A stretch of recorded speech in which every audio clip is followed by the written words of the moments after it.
In the town of Greenfield, nestled beside a whispering willow tree and a babbling brook, stood Greenfield Elementary. It was a school renowned not for its sports teams or vibrant art programs, but for its remarkably strict principal, Mrs. Perfect. Mrs. Perfect believed in order, discipline, and an unwavering adherence to rules. Her rules were legendary. No talking during lunch, no running in the halls, and absolutely no unscheduled play. The school grounds, while spacious, lacked a playground, a fact that was, according to Mrs.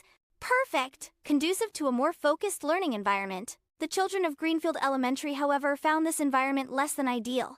Recesses were spent in silent, organized lines, staring at the neatly manicured lawn. The vibrant energy of childhood was stifled, replaced by a quiet, almost somber atmosphere.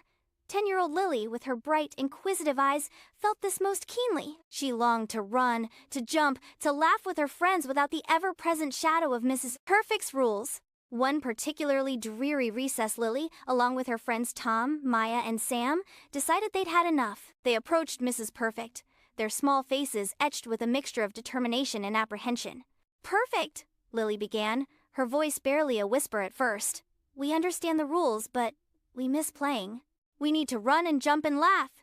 Is there any way we can have fun and still follow the rules?" Mrs. Perfect, usually unyielding, seemed to pause, her stern expression softening slightly. She looked at the four children, their earnest faces mirroring their plea. She had always believed in discipline, but a flicker of doubt had begun to surface. Could a little fun actually enhance their learning, rather than detract from it? The thought was novel, almost unsettling. After a moment of thoughtful silence, Mrs. Perfect surprised them all.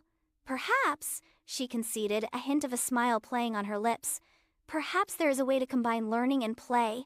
Let's brainstorm some ideas. We could try educational games during recess.